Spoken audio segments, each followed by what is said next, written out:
সংস্কার কমিশনের কিছু প্রস্তাব এবং জাতির বিভিন্ন শ্রেণী পেশার মানুষের কিছু প্রস্তাব এবং তাদের দাবি দেওয়ার প্রেক্ষিতে আমাদের মতামত, এগুলো আমরা লিখিত যেগুলো জবাব দিয়েছিলাম, তার প্রেক্ষিতে একটা প্রতিবেদন প্রকাশ করা হয়েছে।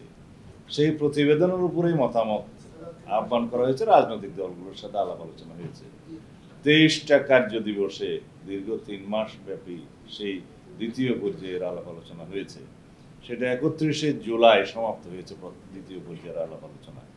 তখন শেষ দিনে কেউ কেউ প্রস্তাব করলেন, 2টি রাজনৈতিক দল, এই জুলাই সনদ যেটা প্রণীত হয়েছে তখন পর্যন্ত with note of dissent, with ভিন্ন মত, বিভিন্ন পয়েন্টে বিভিন্ন রাজনৈতিক দলের, আমরাও কিছু নোট অফ ডিসেন্ট দিয়েছিলাম, সেগুলো সংকলিত থাকবে এবং সেভাবেই জুলাই জাতীয় সনদ প্রণীত হবে।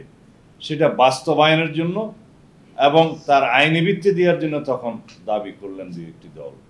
তা আমরা তখন আলোচনা পর্যায়ে বললাম যে জুলাই জাতীয় সনদটা প্রণীত হোক, এটা স্বাক্ষরিত হবে, তবে এর আইনি ভিত্তি এবং বাস্তবায়নের প্রক্রিয়া নিয়ে আরও আলোচনা হতে পারে।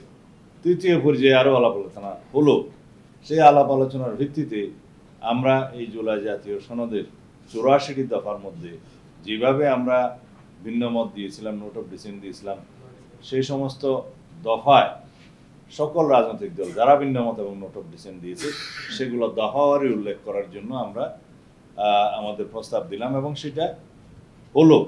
দফাওয়ারি সমস্ত ভিন্নমতগুলো আপনারা এই জুলাই জাতীয় সনদ যেটা প্রিন্টেড কপি, এটাতে দেখতে পাবেন। প্রত্যেকটা প্রস্তাবের বিপরীতে রাজনৈতিক দলসমূহের ঐকমত্য এবং নোট অফ ডিসেন্ট উল্লেখ করা হয়েছে, কারা কি কি নোট অফ ডিসেন্ট দিয়েছে। আমি এখানে 70 অনুচ্ছেদের একটা নোট অফ ডিসেন্ট আপনাদের সামনে জাস্ট বলতে পারি।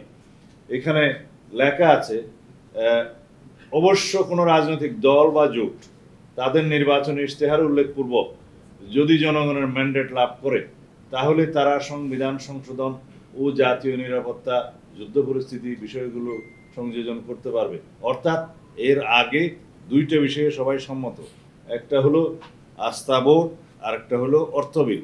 এই 2 বিষয়ে সবাই সম্মত, কিন্তু কেউ কেউ সংবিধান সংশোধনের বিষয়টি 70 অনুচ্ছেদে এমপিদের স্বাধীনতার বাইরে রাখতে চেয়েছেন, আমরাও চেয়েছি। এবং তার সাথে আমরা বলেছি রাষ্ট্রে যদি কোনো সময় যুদ্ধ পরিস্থিতির মতো অবস্থা হয় সেই ক্ষেত্রেও এমপিরা যেন দলের পক্ষেই ভোট দেন। তো এই 2টো বিষয় এখানে বলা আছে। যদি আমরা নির্বাচন ইশতেহার উল্লেখ করি, জনগণ আমাদের পক্ষে রায় দেয়, তখন আমরা এটা ভাবে নেব।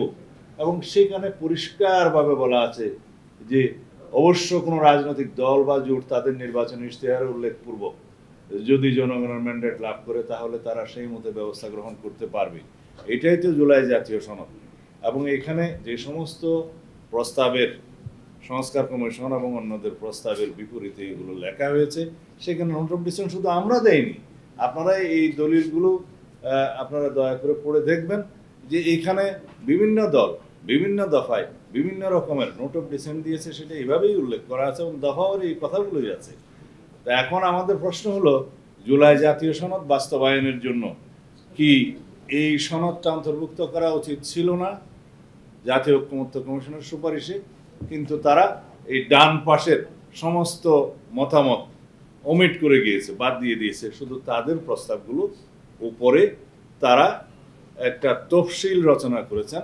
তফসিল 1, বিকল্প প্রস্তাব 1-এও তফসিল 1, বিকল্প প্রস্তাব 2-এও তফসিল 1, 48টা দফা দিয়ে সেই তফসিল করা হয়েছে। বলা হয়েছে এই 48টা দফার উপরেই গণভোট হবে। এখানে কে কি মতামত দিল, কিভাবে সনদে উল্লেখ করা হলো, কিভাবে সম্মত হলো, কিছুই উল্লেখ করা হয়নি। এবং বলা হয়েছে বিল আকারে এটা উপস্থাপন করা হবে। বিল কারা করতে পারে? বিল জাতীয় সংসদের এখতিয়ার। নির্বাচিত জাতীয় সংসদ বিল আকারে আইনের আগে উত্থাপিত হয়। সেই bill first reading, second reading, third reading এর পরে, জনমত যাচাইয়ের পরে, স্থায়ী কমিটিতে আলোচনা করার পরে সেই বিলটা গৃহীত হলে সেটা আইনে পরিণত হয়। সেই আইনে স্পিকার দস্তখত করে রাষ্ট্রপতির কাছে দিবেন, রাষ্ট্রপতি সই করলে সেটা আইনে পরিণত হবে। এখন বিলটাকে বলা হচ্ছে যে জাতীয় সংবিধান সংস্কার পরিষদের বিবেচনার জন্য। এইরকম আইডিয়া তো আমরা কখনো শুনিনি। আর যদি সংবিধান সংস্কার পরিষদ নামে কোনো বডির সংগঠন করতে হয় বা সেটার অনুমোদন নিতে হয়, সেটা অবশ্যই জাতীয় সংসদের মধ্যেই সিদ্ধান্ত নিতে হবে। তা এখন এই সমস্ত আলোচনা তো আমাদের সাথে হয়নি।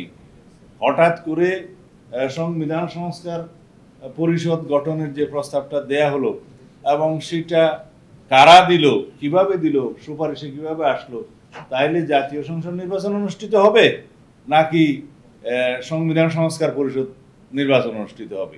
সেই এখতিয়ার তো নির্বাচন কমিশনের নাই, সংবিধান অনুসারে নাই। দুইটাই এখতিয়ার, একটা জাতীয় সংসদ নির্বাচনের ক্ষমতা আর একটা রাষ্ট্রপতি নির্বাচনের ক্ষমতা সংবিধানে নির্বাচন কমিশনকে দেয়া হয়েছে। তো সেই ক্ষেত্রে এই সমস্ত পরিকল্পনা বা প্রস্তাব হঠাৎ করে নিয়ে এসে সুপারিশ দেয়া এবং জাতিকে বিভ্রান্ত করা, এখানে অনৈক্য সৃষ্টি করা, বিভক্ত করা তো জাতীয় ঐক্যমত্য কমিশনের কর্ম হতে পারে না।